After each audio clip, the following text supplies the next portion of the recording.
How to enable or disable ARIA reflection for element, reference, and Safari on iPhone X. And okay guys, here in your mobile phone, go to settings.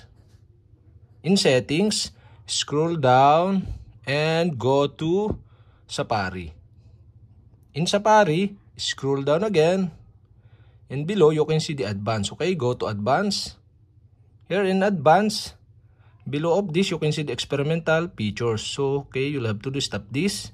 And you can see here the ARIA reflection for element reference. And the ARIA reflection for element reference is disabled.